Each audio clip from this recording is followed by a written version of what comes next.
Hi friends, இன்றைக்கி புளிச்சக்கீரை தக்காளி போட்டு கடையிறத பார்க்கலாம். யாருமே தக்காளி போட்டு கடைய மாட்டாங்க. தக்காளி போட்டு ஒரு தடவை செஞ்சு பாருங்கள், சூப்பராகவே இருக்கும். அதுக்கு முதல்ல கடாய் வச்சுட்டு அதில் எண்ணெய் ஊற்றி, எண்ணெய் காஞ்சதும் அதில் ஒரு ஸ்பூன் கடுகு போட்டுக்கலாம்.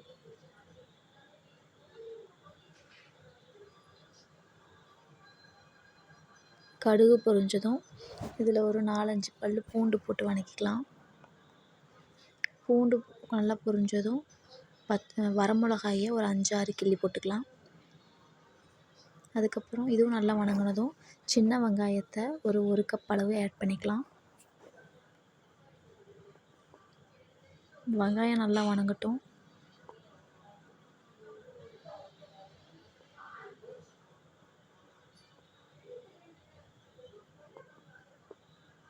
வெங்காயம் ஒரு பாதி அளவுக்கு வெந்து வரணும்.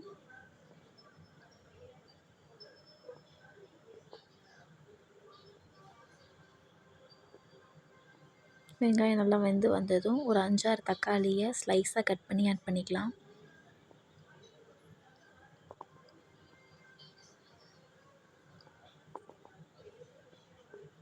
தக்காளி நல்லா வதங்கணும். தக்காளி வெங்காயமும் நல்லா வெந்து வதங்கி வரணும். அதுக்கு ஒரு ஸ்பூன் உப்பு ஆட் பண்ணிக்கலாம். நான் தூள் உப்பு ஆட் பண்ணிக்கிறேன்.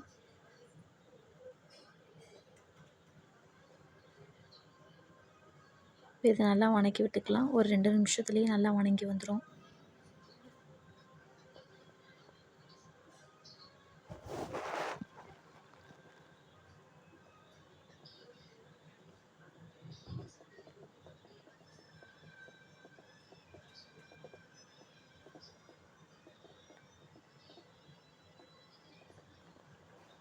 இது வதங்கிட்டு இருக்கும் போதே புளிச்சக்கீரையை நல்லா அலசி விட்டுட்டு வேக வச்சு எடுத்து வச்சுருக்கேன். இப்போ அந்த புளிச்சக்கீரையை ஆட் பண்ணிக்கலாம். இந்த புளிச்சக்கீரையை தனியாக ஒரு குண்டால் தண்ணி ஊற்றி வேக வச்சும் நம்ம ஆட் பண்ணிக்கலாம். இல்லைன்னா குக்கரில் போட்டு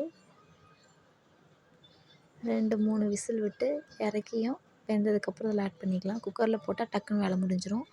அதே வேறு ஒரு பாத்திரத்தில் போட்டு வேக வச்சோம்னா டைம் ஆகும்.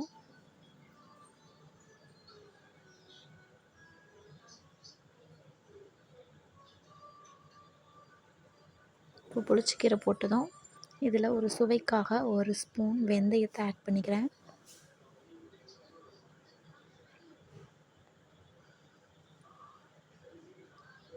புளிச்சக்கீரை கடையிறதுக்கு யாரும் வெந்தயத்தூளும் போட மாட்டாங்க. நீங்கள் ஒரு தடவை இந்த மாதிரி போட்டு செஞ்சு பாருங்கள், நல்லாயிருக்கும். ஒரு ஸ்பூன் வெந்தயத்தூள் போட்டு இதை நல்லா வதக்கி ஒரு 2 நிமிஷம் எல்லாமே மிங்கிள் ஆகி நல்லா வதங்குற அளவுக்கு இருக்கட்டும்.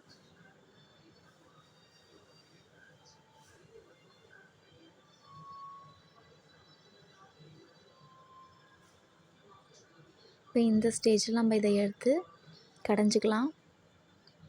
பாருங்கள், நான் எடுத்து நல்லா கடைஞ்சிக்கிட்டேன். இதை வேறு ஒரு பாத்திரத்தில் மாற்றிக்கலாம். இந்த புளிச்சக்கீரையை சாப்பாட்டில் போட்டு ஒரு ஸ்பூன் நல்லெண்ணெய், இல்லைன்னா நார்மல் வீட்டில் யூஸ் பண்ணுற கடலை எண்ணெயோ இல்லை ரீஃபைண்ட் ஆயிலோ எதை ஊற்றியும் சாப்பிட்டோம்னா சூப்பராகவே இருக்கும். Okay, bye friends.